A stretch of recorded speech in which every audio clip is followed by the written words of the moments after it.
Cette semaine à l'émission, la mode sans dessus-dessous. On parle de vêtements, de guenilles, de linge et de tout ce que ça représente pour nous aujourd'hui. Bref, on n'est pas du monde.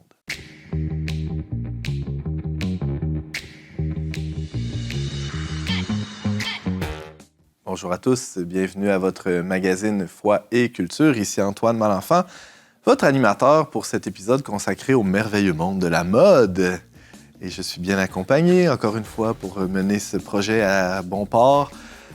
Commençons par la grande visite. On a des nouveaux visages ici sur le plateau. Geneviève Bélanger, bonjour. Bonjour. Qui avait déjà participé à On n'est pas du monde, jadis naguère. À l'époque, on était seulement radio-diffusé.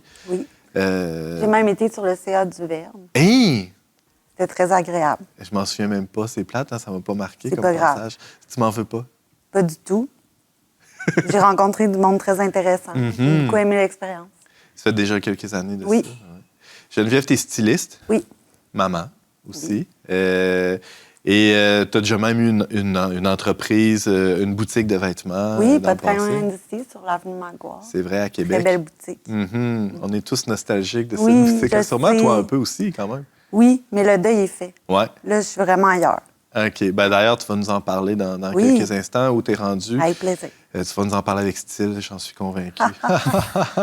Celui que vous entendez rire de mes mauvaises blagues, c'est Michael Grenier. Bonjour. Bonjour Antoine. Fashionista. En Michael? fait, j'avais la réputation d'être le mieux habillé de l'Église de Québec, donc on m'a invité. Ah, pour vrai? C'est ça qui. J'ai pas une expertise particulière en mode, mais j'ai fait la philo, et puis comme disait Pythagore, le philosophe, c'est celui qui s'intéresse à tout. Donc pourquoi pas à la mode, parce que c'est quand même un phénomène social aussi. Donc je suis peut-être moins dans le style que dans l'analyse ou dans l'anecdote sociologique. Là, donc. Qu'est-ce que c'est que la mode, par exemple? C'est ça. Et pourquoi y a-t-il des phénomènes de mode? Pourquoi est-ce qu'on cherche à s'y conformer ou encore à s'y opposer?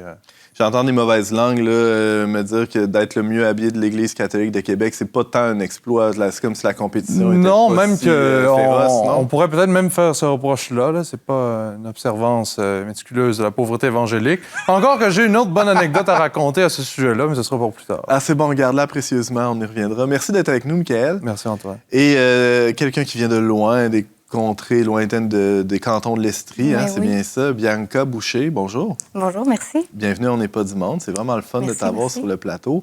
Tu as une expérience de la mode, tu as touché à la mode de très près. Oui, bien, j'ai 5 ans de formation en confection et design de mode, puis 3 ans et demi, 4 ans d'expérience sur le marché du travail dans l'industrie de la mode. Comment tu as trouvé ça, ce passage-là dans cette industrie-là?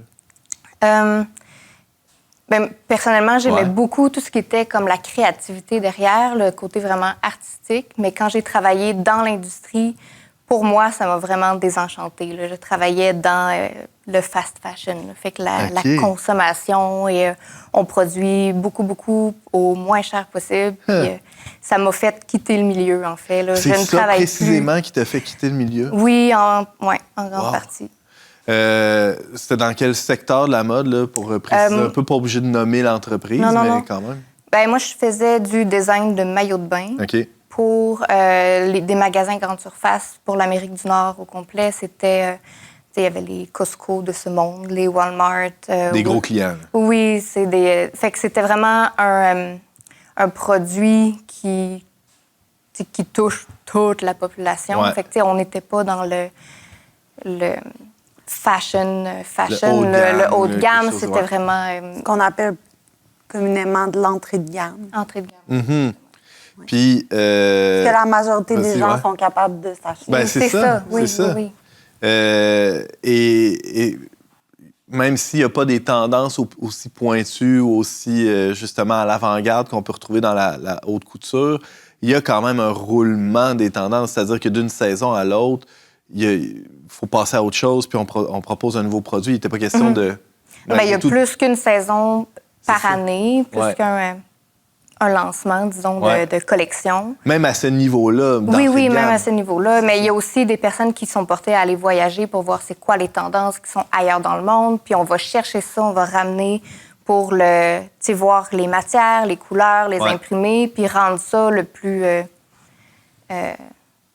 je veux dire accessible, là, mais justement parce que c'est entrée de gamme, c'est pas des personnes qui sont nécessairement portées à aller vers ce qui est le plus extravagant, mais qui veulent aussi acheter un maillot de bain qui est tendance. Ouais. Ou le plus éthique. Aussi, il y a d'autres enjeux, oui. Je veux dire, les gens qui n'ont pas les moyens, je dirais, de s'informer ou de s'instruire sur tous les côtés de la mode, puis c'est pas nécessairement une mauvaise chose, parce que je dis, mais plutôt que ils vont faire confiance aux produits qui leur sont proposés.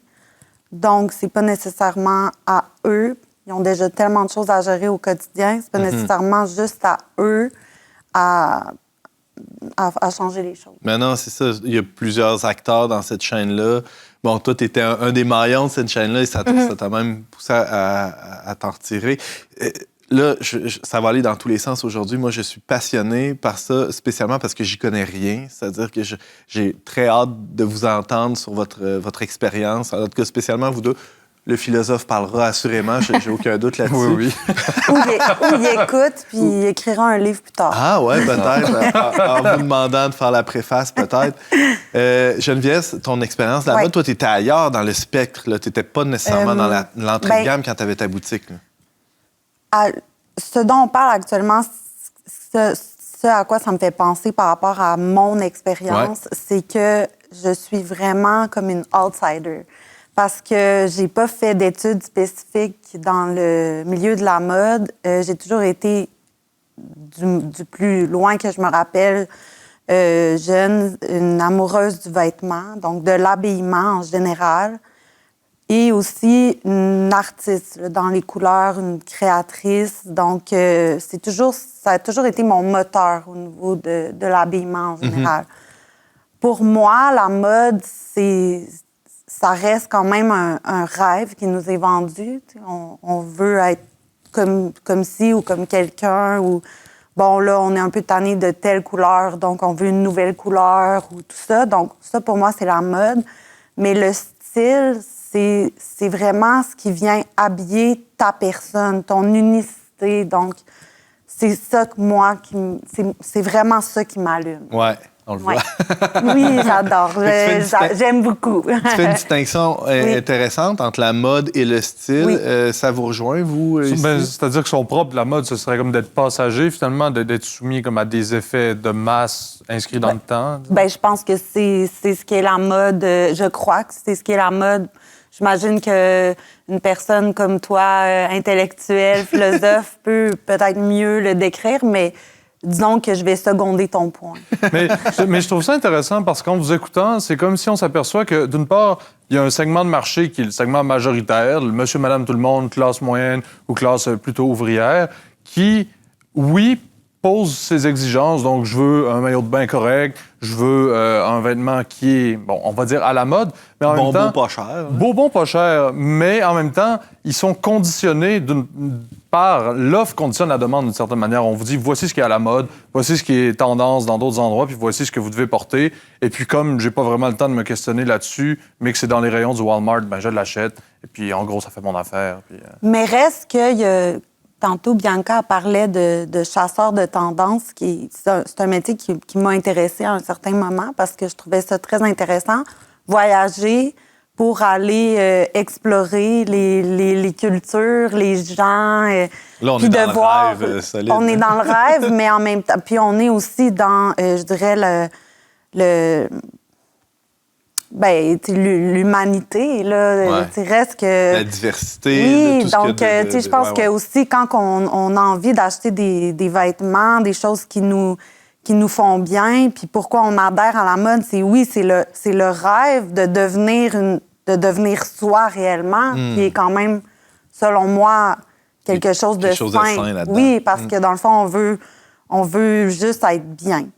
Donc, ce travail-là, ça m'intéressait parce que, justement, c'est un beau travail. Puis, les gens qui font ça réussissent dans le sens que quand tu es quand tu es esthète, que tu reconnais l'esthétisme que tu es capable d'avoir cet œil-là, c'est un cadeau. Donc, on a besoin de ces gens-là. Mais après, c'est de voir de quelle façon on l'exploite. Puis, est-ce qu'on est réellement obligé de le faire à vitesse grand V? Puis, pour soutenir une économie ou Ben, soutenir... c'est ça, il y a une question de rythme là, qui est intéressante. Oui. Tu soulèves un bon point, Geneviève. Oui. On va y revenir un peu plus tard dans l'émission. Je veux vraiment qu'on prenne le temps de s'attarder aux enjeux sociaux, le monde du travail autour de la mode, l'écologie. Assurément, on n'aura pas le choix de l'aborder.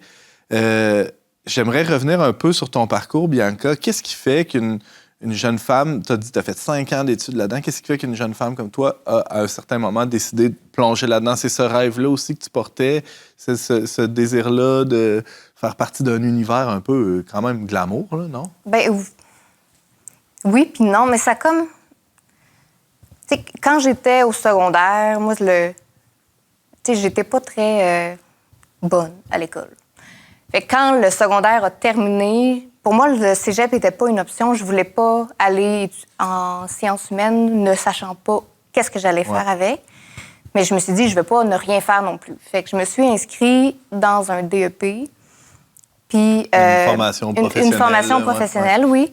Puis, ce qui était dans le centre professionnel près de chez moi, mais il y en avait plusieurs. Puis, il y avait ce cours-là qui avait attiré mon attention. J'avais fait un peu de couture en secondaire 5, justement, puis j'avais aimé l'expérience, travailler avec la matière.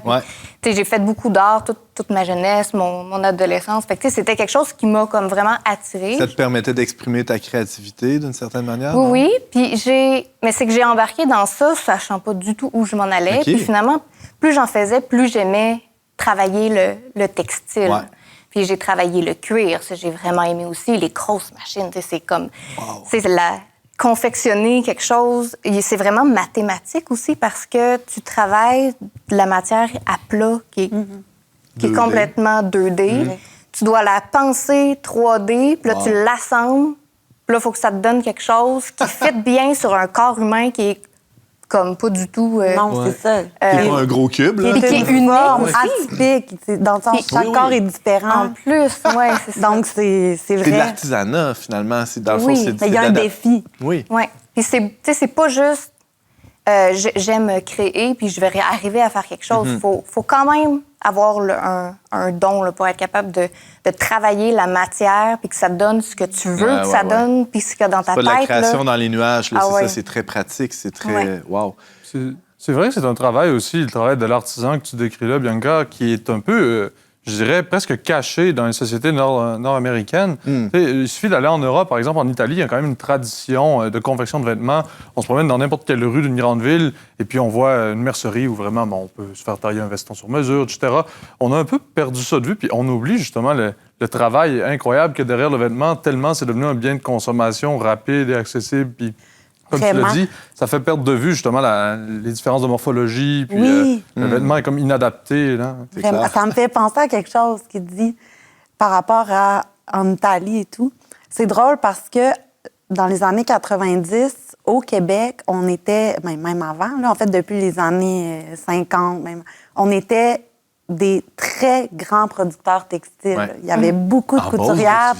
En Beauce, ça va... Puis moi, ça me parle personnellement parce que mon grand-père, il a perdu son père à l'âge de 7 ans, puis il a commencé à regarder qu'est-ce qu'il pouvait faire pour aider sa famille, puis il a fondé, je ne me rappelle plus à quel âge, là, mais il a observé, puis il a créé sa propre machine, peut-être je me trompe, pour fabriquer des bottes dans le sous-sol, puis il a bâti Avanti, qui a été une grosse compagnie qui a fait son premier million en 1969. Wow. À Plessisville, il a engagé beaucoup de monde. Quelque part entre Québec et Montréal. Là, oui, quelque part entre Québec et Montréal. C'est la capitale de l'érable, donc mention spéciale. Oui, c'est ça. Aux nombreux auditeurs. En l'honneur des Bélangers et de Claude Bélanger, oui, la capitale de l'érable. Alors voilà, donc c'était vraiment une industrie florissante. Mais bon, est arrivé justement les années 90. La mondialisation. La mondialisation, puis écoute, justement, avec les Asiatiques qui étaient capables de produire. Je me rappelle, mettons, mon grand-père vendait... Après ça, il s'est mis à faire de la guenille, là, des cotons wattés, tout ça. Puis là, il était capable de vendre aux États-Unis, je sais pas, moi, 1 million de cotons wattés. Là, je dis 1 million, mais c'était peut-être pas ça, c'était peut-être 100 000, je sais pas, à $1. Mais là, eux, ils sont arrivés, puis ça a été comme... 50 % moins cher. Donc, ça a été un gros changement. Il y a eu une grosse révolution. Puis, la Chine, entre autres, mais maintenant, il y a plein d'autres pays en Asie qui ont pris justement le monopole du vêtement. Et puis maintenant, ce qui arrive, c'est que les Chinois engagent des usines italiennes pour produire certaines choses, pour être capables de... Tu fais à la demande? Non, mais d'écrire que ça a été fait en Italie. Ben non. Donc, tu sais, Ben non, toi. mais tu sais, dans le fond, je veux dire, ça reste la fabrication italienne et tout, tu sais, ça reste tu sais, dans le fond, un travail d'équipe, tu sais, je te dis pas que c'est nécessairement mauvais, mais c'est juste, je le vois dans les produits, puis ça serait à vérifier, là. Mais on fait du pouce un peu sur la notoriété italienne. Donc, oui, c'est ça. Donc, ce qu'on veut mettre de l'avant, au final, moi, comme styliste, dans mon travail, c'est l'artisan. C'est vraiment ça, la personne qui, tu sais, la tête, les mains, toute la motricité, la dextérité, l'intelligence qu'il y a derrière la création d'un vêtement ou la création d'un style, tout court. Il y a plein de points dans ce que vous soulevez, là. Puis là, je vais vous entendre les trois là-dessus, sur le fait que la mode, il y a une espèce de paradoxe. C'est qu'on va être pareil, mais pas pareil. On veut être... Tu disais, il y a comme un rêve. On aspire... Moi, je veux dire, je vois... mettons un style là, dans une revue ou à la télé. Ah, il me semble que ça a de la gueule, ce manteau-là. Tu sais, ça me prendrait ça pour avoir l'air de quelqu'un. Tu sais. Puis là, je suis attaché à cette idée-là, cette image-là, mais en même temps, je veux que ça soit moi. Je veux pas avoir l'air d'être un produit fait à la chaîne. C'est une bizarre de tension quand même entre être comme les autres, mais être soi-même. Comment on vit ça, ce rapport-là, de l'intérieur du milieu, par exemple? Bien, moi, j'ai tendance à voir ça, en fait, c'est un très beau manteau peut aller bien à une personne, mais pas bien à une autre. Fait que c'est pas tant le produit que qu'est-ce qui me représente moi. Fait que, tu sais, je veux être pareil, mais pas pareil. On pourrait être habillés toutes pareilles, mais pas dégager la même chose. Fait que, on dirait que je le saisis pas, là. Je veux être pareil, mais je veux être pas pareil. Je vois vraiment ça comme on peut porter des trucs qui nous fait sentir soi, puis d'autres choses, non. Puis, tu sais, une expérience personnelle en ce moment, là, étant enceinte, j'ai des vêtements de maternité. J'ai acheté un lot de vêtements parce que bien, ça coûte une fortune, des vêtements de maternité, puis tu les portes vraiment pas longtemps. Fait que dans ce lot-là, bien, il y a un lot de vêtements usagés. Oui. Fait que là, dans ce lot-là, il y a quelques vêtements que je trouve bien. Il y en a d'autres qui me représentent pas du tout, mais je les porte parce que j'ai pas le choix de m'habiller. Mais j'ai tellement hâte de retrouver mon linge. Puis comme mon linge, j'ai pas nécessairement comme fashion, puis c'est donc je suis donc mieux habillée que tout le monde, mais c'est mon linge. Oui, c'est ça. Ouais. La garde-robe personnelle d'une personne, c'est comme un peu sacré, tu sais. Puis, je me rappelle que, je pense que c'est Anna Wintour qui elle a été pendant 40 ans la rédactrice ou la tête, je dirais, du Vogue US. Elle vient juste de laisser la place à une jeune là, qui reprend la relève. Puis cette femme-là, c'est celle qu'on voit souvent, là, le petit bob carré, les lunettes fumées, là, apparaître là, dans le milieu de la mode. Puis elle disait que... Elle devait faire la pluie et le beau temps dans... Ben, c'est une femme qui est très... je dirais, je la connais pas, j'ai pas lu beaucoup ou analysé beaucoup son style, mais je pense que c'est une femme compétente dans le domaine du vêtement. Puis elle connaît beaucoup de gens, puis elle a fait... Je pense qu'elle a apporté beaucoup. Ouais. Mais à un moment donné, j'avais cru entendre quelque chose qu'elle disait... Moi, mes vêtements, c'est mes vêtements. Là, dans le sens qu'il y a des choses qu'elle gardait depuis vraiment longtemps puis qu'elle portait encore, qu'elle aimait. Je peux pas partir quelque part sans ma garde-robe. Je vais pas porter la garde-robe de quelqu'un d'autre. Je trouve que ça démontre bien, dans le fond, la mission de l'habillement. Que c'est pas, je m'en vais à une place, puis je porte ce qui est sur le rack, puis c'est ça la vie. Non, c'est tu bâtis une garde-robe propre à toi sur des années. Tu fais tout ce que tu peux pour continuer à rentrer dedans.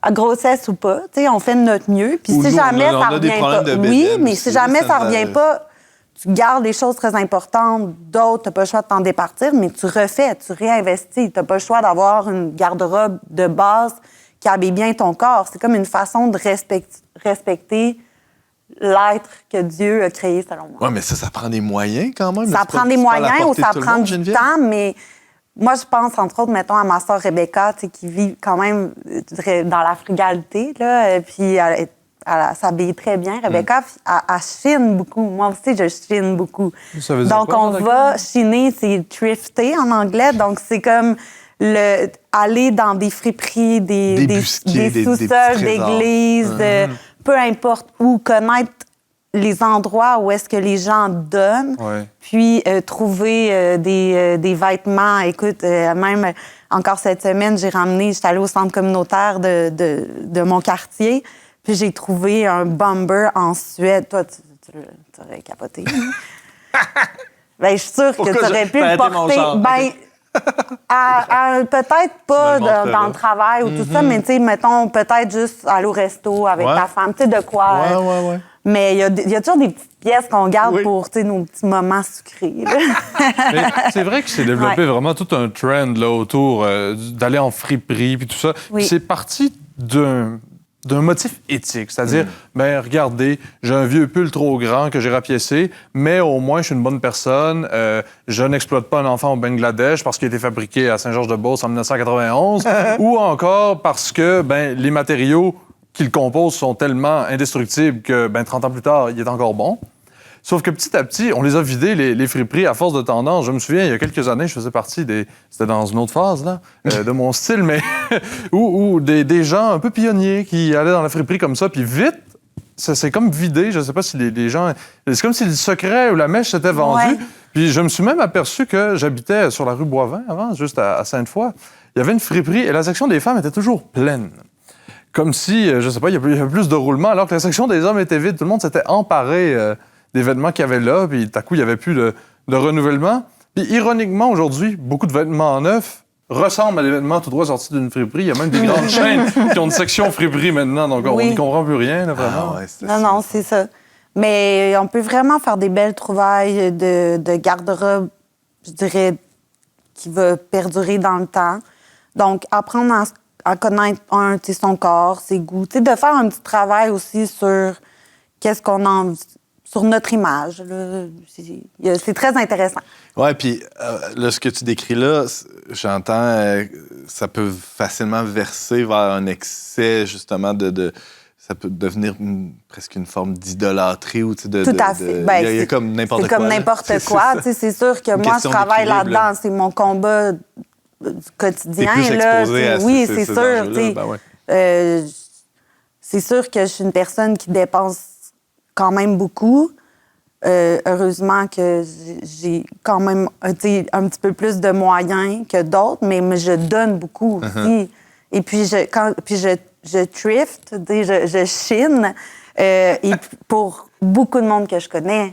J'arrive justement avec à une de mes sœurs ou à même mes filleuls ou même mes beaux-frères, des fois, j'ai trouvé un chandail. Puis à cause que c'est mon travail, je me permets de le faire. Dans un autre contexte, j'imagine que ça serait déplacé. Oui, c'est ça. Ils me le diront si c'est déplacé, mais je veux dire, tout le monde aime ça, avoir des beaux vêtements. Oui, là, clairement. Je veux dire, on fait une petite pause, puis après ça, on continue de discuter des enjeux éthiques. Là. Il y en a plusieurs qui ont été soulevés. On va y aller à fond là-dedans. À tout de suite.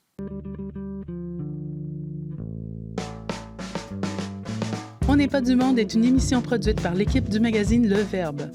Pour vous abonner gratuitement et recevoir 8 numéros par année, visitez leverbe.com/abonnement. La voix que vous entendez, c'est celle de Geneviève Bélanger qui se rappelle son passé de joueuse de basketball. Tiens, je passe la balle justement à Bianca qui est avec nous aussi, Michael Grenier, autour de la table pour parler de la mode. Bianca, tu disais d'entrée de jeu que tu as quitté cet univers-là de l'industrie de la mode à cause de son aspect, disons, justement, nommons-le industriel. C'est que c'était une machine à saucisses, une machine qui broie tout ce qui entre et ce qui sort. À quel point, à quel moment tu t'es dit, là, ça suffit, j'en peux plus? Et pourquoi? Bien, ça n'a pas été drastique. Je pense que j'ai commencé à travailler, puis on travaille, on a besoin des sous, là. Faut s'habiller, manger, se loger et tout. Puis quand est arrivé comme le train-train quotidien, puis que tu n'es plus trop... tu sais, c'est pas tout le temps du nouveau à essayer d'apprendre à où ta place, qu'est-ce que tu fais, ce que je fais, c'est bien, puis là, ça roule un peu plus, tu as comme plus le temps de te remettre en question. Puis c'est ce qui est arrivé, mais c'est comme arrivé graduellement où je réalisais que, ben finalement, si j'ai envie que ça se passe autrement, ben il va falloir que moi, je change. Tu sais, j'aurais pu m'en aller faire ma propre... avoir une propre boutique, ma propre collection, mais je me sentais pas appelée à faire ça. C'était pas quelque chose qui... tu sais, comme je racontais au début, tu sais, moi, c'était vraiment le côté de créer, mais c'était finalement pas tant l'aspect mode. C'était pas le côté fashion qui venait vraiment me rejoindre. C'était le côté, les machines, la matière, l'assemblage. Fait que je me voyais moins designer que... ouais. Puis comme t'es né 50 ans trop tard, peut-être, il n'y avait pas ces petits ateliers-là ou ces lieux-là où tu aurais pu justement trouver ta place au Québec ou non? As-tu envisagé de justement... Il parle comme si tu étais déjà retraité puis qu'il n'y avait pas d'avenir. Non, mais je veux dire qu'on parlait de l'époque florissante du monde du textile Bien, au Québec. peut-être que... Ou est-ce que, mais j'y ai pensé. Puis, en fait, à ce moment-là de ma vie, ce qui m'a tenté, c'était changer de branche. Ouais. Puis, je suis allée faire un certificat à l'université en créativité et innovation. Puis, j'ai senti que j'allais pouvoir exploiter autrement ma créativité avec ça, puis pouvoir... Mais ça, en tout cas, c'est un certificat qui te permet d'aider aussi les autres dans leur créativité et l'innovation dans des entreprises, des équipes de travail. J'étais comme, ben, c'est un travail que je vais pouvoir faire sur moi, un coffre à outils incroyable que je vais aussi pouvoir aller apporter aux autres. Ben oui. Je me suis mariée, je suis tombée enceinte, j'étais à la maison. Comme, j'ai pas finalement d'expérience de travail dans le domaine, mais c'est le chemin que j'ai fini par prendre. Ouais. Puis, dans mon premier congé de maternité, un bébé qui dormait beaucoup de temps. J'étais comme, ben je vais me lancer une entreprise. Fait que j'ai ouvert une petite entreprise en mode, parce que, mode, en teinture végétale. Fait que j'avais du textile uni naturel. Puis j'allais chercher des plantes, puis je faisais ma propre teinture végétale. Puis à partir de cette matière-là, je faisais des courtes pointes ou des accessoires avec la technique de courte pointe. Ça, c'est une technique, tu as un tissu en haut, en dessous, une bourre à l'intérieur, puis tu le couds ensemble, comme un sandwich. Et là, à travers ça, je faisais différents accessoires, là, des sacs, des coussins, tu peux faire plein de choses. Là. C'est communément appelé le quilt, je pense. Oui, en anglais, c'est quilt. En français, c'est courte pointe. Oui, c'est ça, mais mettons, dans le milieu de la mode, tu as un catalogue d'achat, c'est toujours quilt, bag, quilt, c'est ça, c'est toujours... Ouais. Mais c'est très populaire. En fait, un des sacs les plus chers dans la haute couture, là, c'est le classique de Chanel. Là, il est magnifique, ce sac-là. Écoute, moi, je capoterais en avoir un, mais j'en aurai jamais parce que je voudrais pas tellement que ça n'a pas de bon sens avoir un sac de 20 000 $. Ça n'a pas rapport, t'sais. Mais moi, pour moi, selon moi... pas te le faire voler aussi?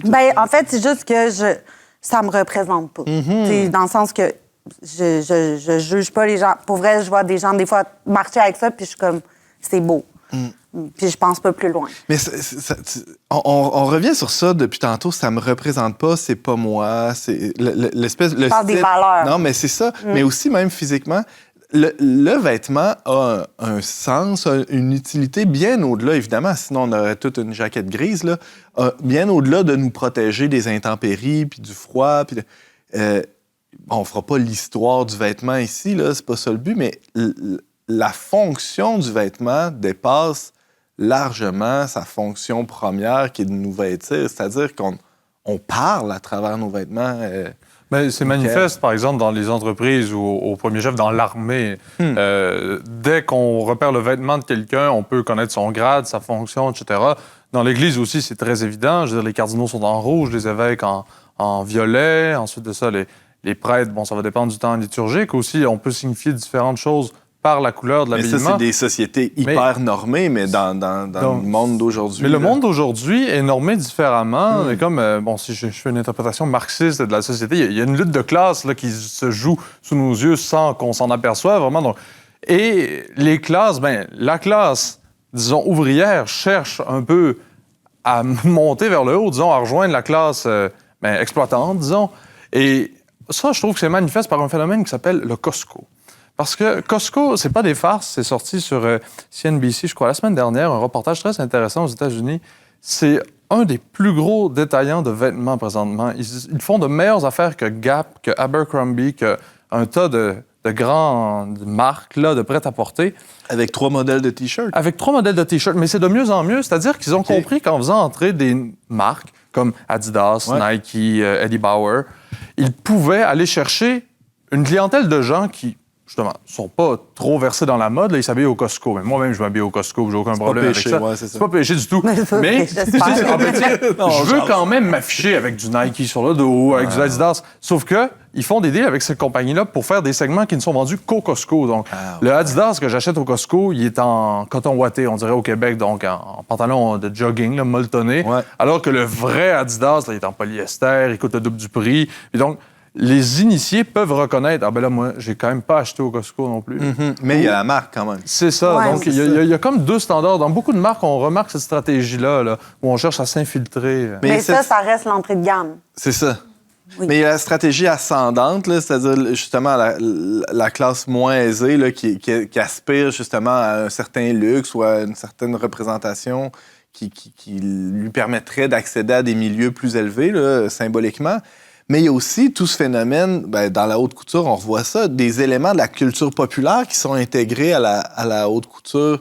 On le voit dans les défilés. Ça va dans les 2 sens. Il y a des directeurs créatifs de grandes marques, comme par exemple, je pense que c'était, je me rappelle plus si c'était chez Dior, qu'il y avait une Italienne, je me rappelle plus son nom, là, Maria.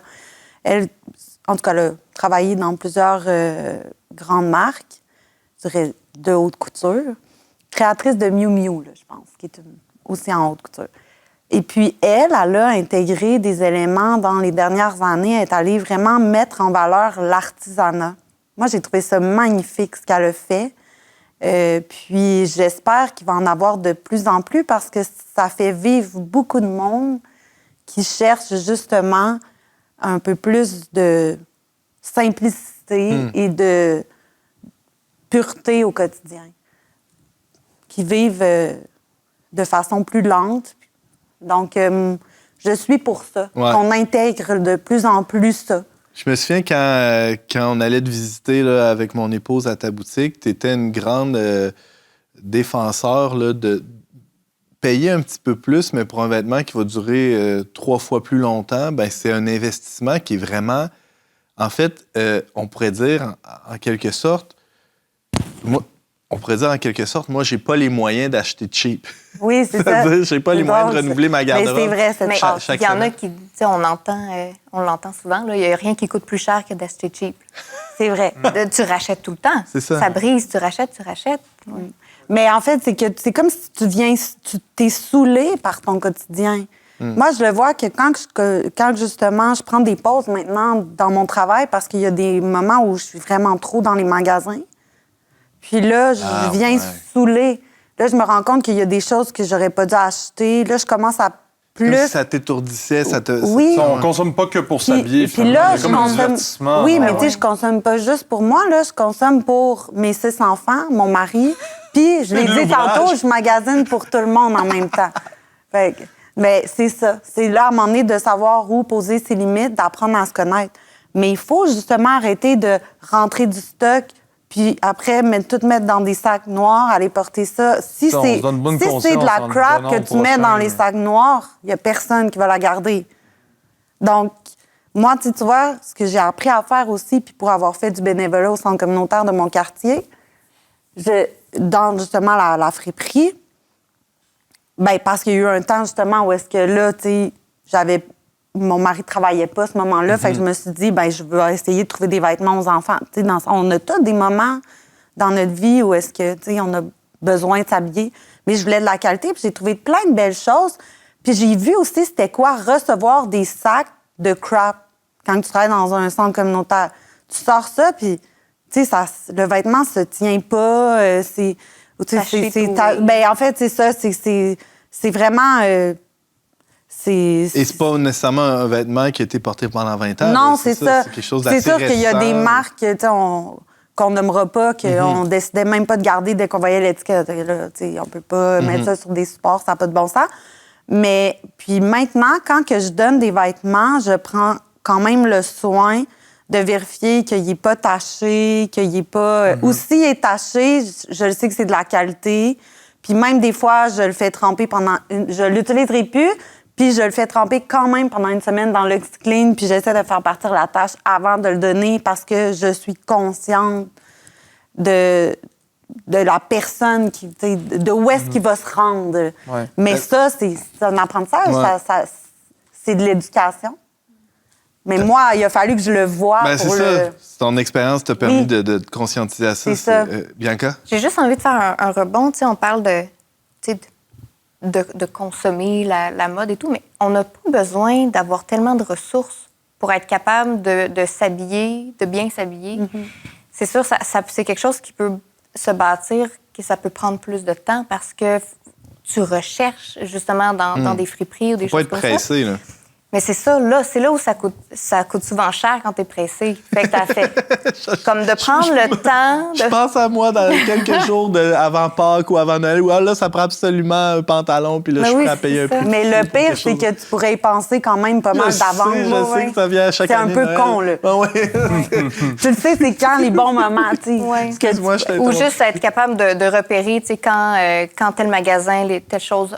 tombe en sol. C'est ça. Magasiner de façon consciente, ça te permet de consommer de façon plus consciente aussi. Mais ou si t'es pressé, tu te dis, j'achète vraiment mon pantalon coup de cœur, mais tu sais, ça va être comme mon pantalon de Pâques, ou ça va être le pantalon que je vais porter pour telle occasion. Je l'envoie chez le nettoyeur, je m'assure qu'il est toujours bien pressé. Donc, si jamais il y a une urgence, j'ai quelqu'un à rencontrer, je dois être bien mis, tout ça, je sais que c'est comme mon pantalon. Moi, il y a des vêtements comme ça dans ma garde-robe que, quand ils me font, c'est sûr aussi. Faut que je t'engage, faut que tu m'aides à mettre de l'ordre dans ma vie. On n'est peut-être pas prêt à payer autant cher pour l'événement aujourd'hui, justement, du fait qu'on est éloigné du geste artisanal ou créatif dont tu parlais tout à l'heure. T'sais, moi, je vendais des habits au Moores, ça me fait une compétence en matière de mode pendant un certain moment. Fais-toi un expert. C'est ça, voilà. Mais on faisait un peu du semi-sur-mesure, disons, où le client vient 2-3 fois au magasin, on prend le temps de le mesurer, de faire des retouches, il va choisir le fignolage, disons, son habit, il va choisir la matière, quel tissu, est-ce qu'il voudrait que ce soit en laine, en lin, etc. Donc, à la fin, c'est vraiment son vêtement. Là. Le veston qu'il y a sur le dos, c'est son veston. Il n'y en a pas un pareil dans la ville de Québec.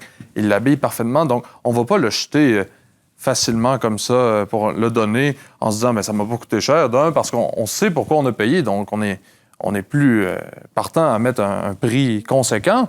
Sauf que c'est tellement devenu un bien disposable c'est ça, je crois. Ça donne une structure. Dans le sens que tu le sais que si tu veux continuer à entrer dans ton costume qui est fait sur toi, il faut aussi que tu fasses attention à comment tu manges, à bouger. Dans le sens qu'il y a comme... un tout. Oui. Puis c'est pas de devenir débile, là, c'est juste... Hey, on fait une petite pause, puis on poursuit avec un sujet hautement polémique. C'est comment on s'habille pour aller à la messe. J'ai hâte de vous entendre là-dessus. À tout de suite. Vous avez un commentaire, une suggestion ou une question pour l'équipe d'On n'est pas du monde? Contactez-nous via les pages Facebook et YouTube du Verbe Média ou écrivez-nous directement à onpdm@le-verbe.com. De retour à On n'est pas du monde, c'est Antoine Malenfant qui est avec vous et avec Michael Grenier, Bianca Boucher et Geneviève Bélanger. Ça se passe bien? Très bien. Là, on n'a pas fait d'enquête ou de... J'aurais dû commencer avec ça. C'est-tu correct comment je suis habillé? Geneviève? Oui? Je ne m'objecte pas. Très belle botte. Pas? Mais on est bien dans la chaise, en tout cas. OK, ouais, ça fit peut-être trop avec la chaise, hein? Non. C'est quand même une grande Mais en question. fait, une personne comme toi, on est amis, fait que je vais me permettre de Vas-y, dire, ramasse-moi, là. Non, pas du tout.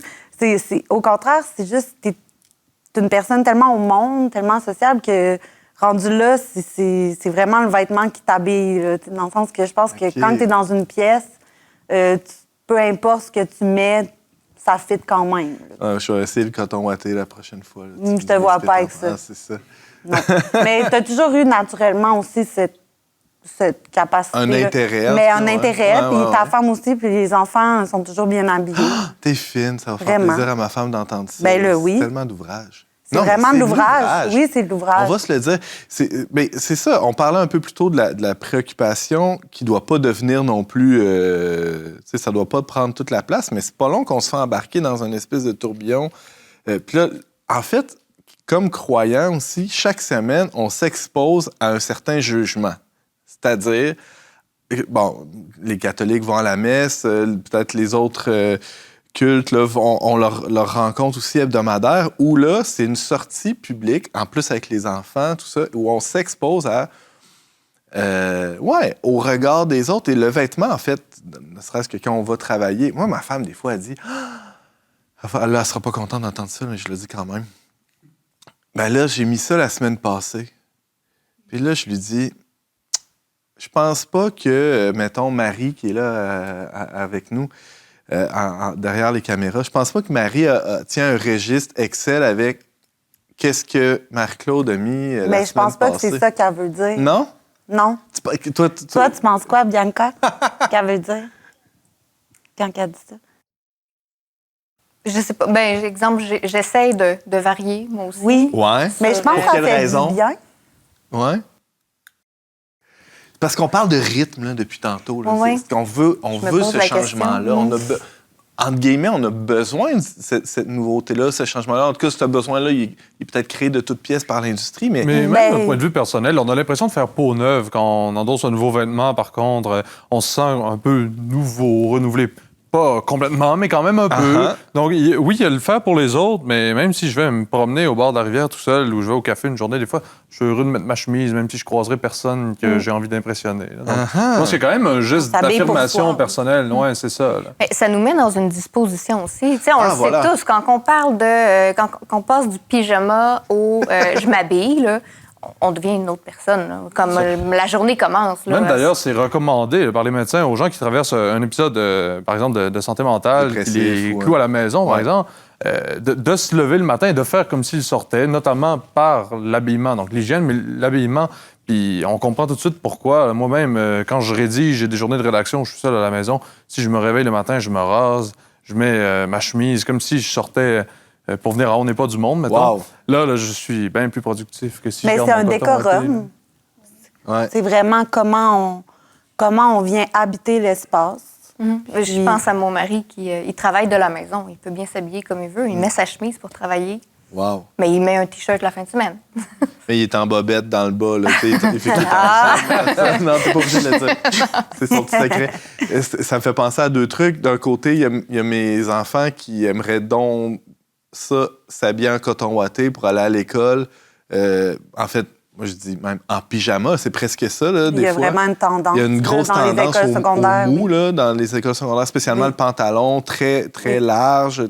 Et en fait, qui, je pense, en tout cas, peut-être que j'exagère ou peut-être que je suis excessivement vieux jeu, mais qui nuit en quelque sorte à la prédisposition. Tu parlais de disposition, hein, de comment on se présente. C'est pas juste une question d'image, mais comment on se dit à soi-même qu'est-ce qu'on veut faire de notre journée, en quelque sorte. Là. Si je mets des bottes de travail, c'est pour aller travailler. Oui, mais il y a aussi comment l'autre va nous percevoir.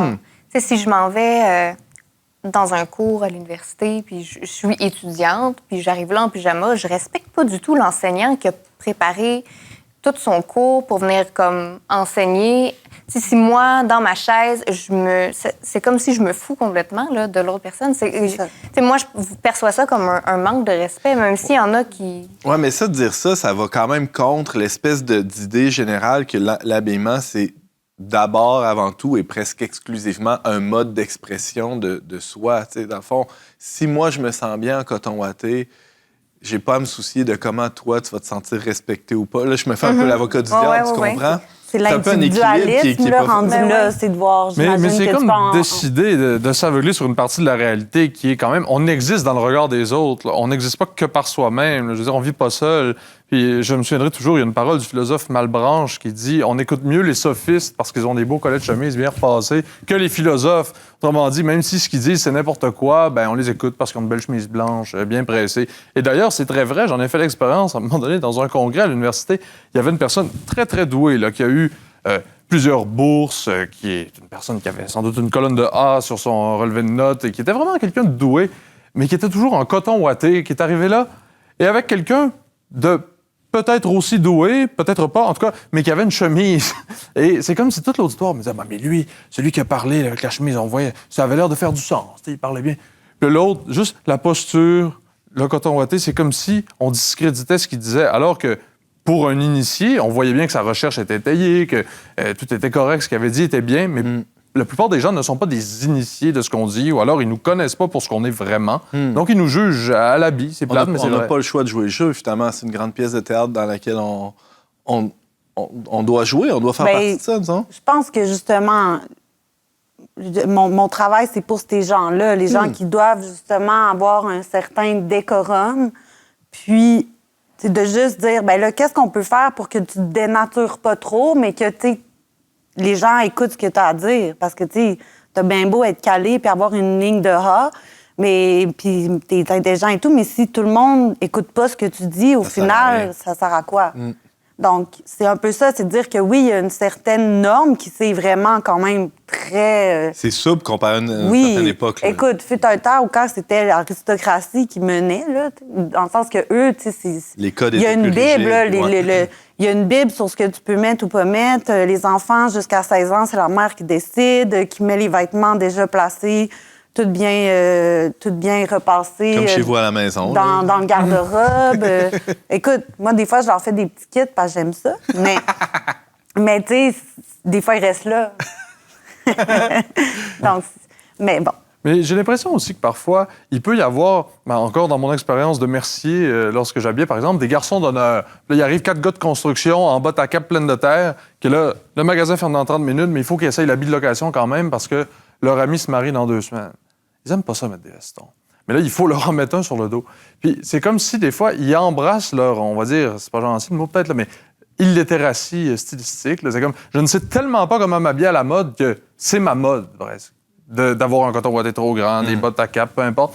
Parce que, comme s'il y avait un rejet, finalement, de l'injonction du vêtement, tellement qu'il y a une marque ici à Québec que ses bureaux fuck la mode. C'est devenu une mode que de dire fuck la mode.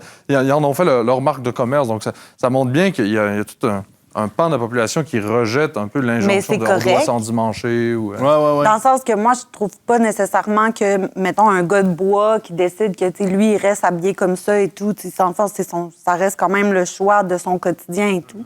Mais après ça, c'est s'il veut entrer en relation avec les autres, il faut qu'il soit quand même honnête avec lui-même, que ça se peut que l'autre vienne pas comprendre exactement qu'est-ce qu'il veut dire ou comment qu'il est, parce que c'est deux mondes différents qui se rencontrent. Donc, il faut... Tu sais, c'est ça que les normes puis les règles vestimentaires ou de l'habillement viennent établir, c'est qu'on est capable de juste se concentrer sur le sujet. Puis, je pense que le meilleur vêtement, c'est celui qui s'efface, en quelque sorte? Je pense que oui. Celui qui fit le mieux avec nous puis qui fait qu'on ressort nous-mêmes, on est qui on est. Bianca? Bien, je seconde, là, dans le sens que... Amen.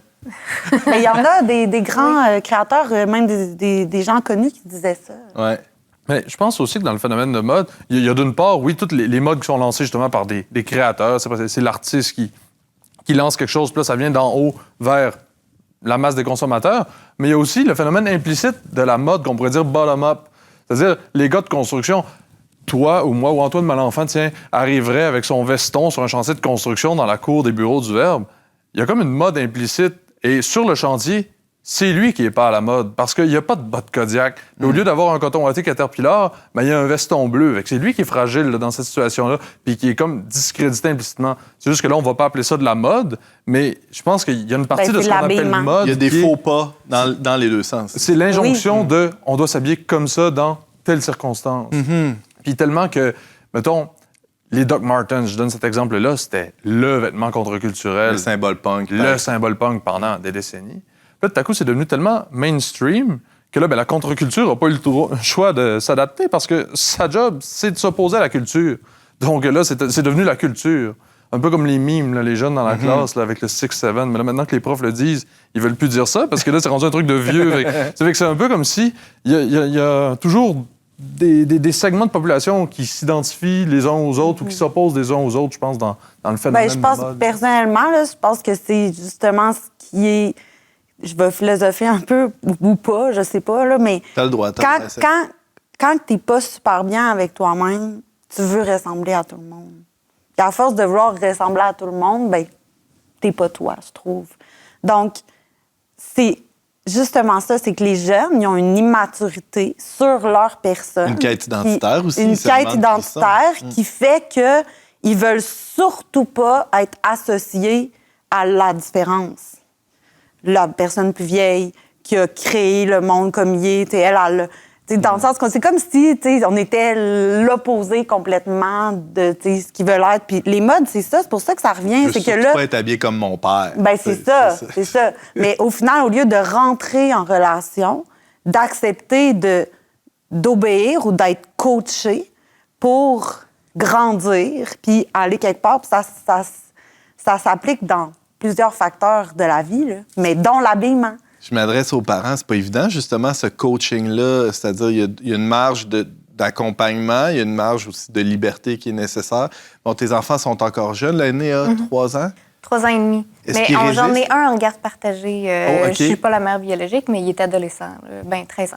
OK, comment ça se passe? C'est un âge le fun, ça, pour Oui, les 23. t'es sur un pont là, entre l'adolescence. C'est beaucoup et les la marques, jeune fille. aussi, à cet âge-là, j'imagine. Oui, non, mais on est plus dans le confort. Ouais. OK.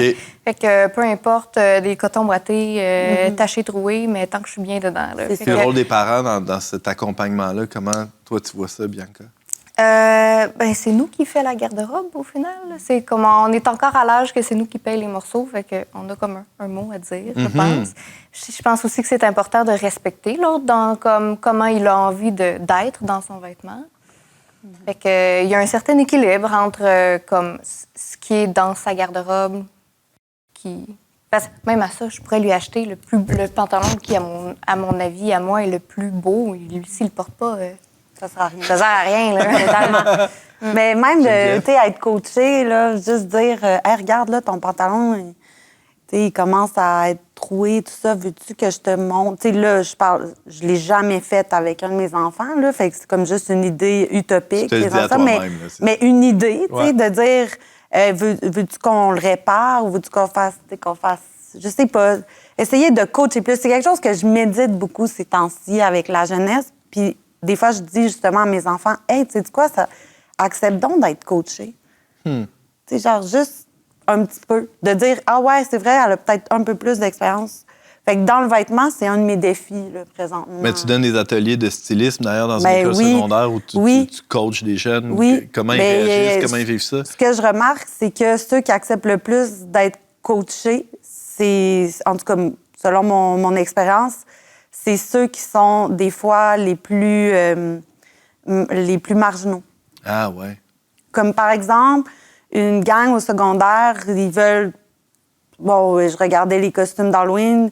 Là, c'est comme la mode, c'est on est 10 puis on a tous le même costume d'Halloween. C'est ça qui est cool. Mais d'autres que, tu sais, je vois souvent tout seul, tout ça, ils viennent me voir et disent « Ah, mais là, j'aimerais peut-être ça apprendre à coudre ça ou j'aimerais ça... » Tu sais, puis personnellement, comme humain, là, c'est ce qui moi, c'est ce que j'aime le plus faire, accompagner quelqu'un qui veut que je le coach avec mes connaissances. Puis je le sais que je suis pas parfaite, puis que, tu sais, mettons, justement, il y a une gang qui rentre dans mon local de stylistes, puis que là, ils regardent un peu, puis il y a rien qui les intéresse, mais tu sais, je sais pas ce qui les intéresse. Ouais, c'est ça. Hey, le temps est déjà tout écoulé. Ça a passé comme en un clin d'œil, là, aussi vite qu'une séance de magasinage la veille de Noël. Merci à vous trois pour cette On discussion. aura l'occasion peut-être d'en reparler. Oui. Ben, merci à vous d'être là avec nous chaque semaine. Et, abonnez-vous à nos chaînes YouTube et n'hésitez pas à partager autour de vous tout ce qu'on produit. C'était Antoine Malenfant et je vous dis à très bientôt pour un autre épisode d'On n'est pas du monde.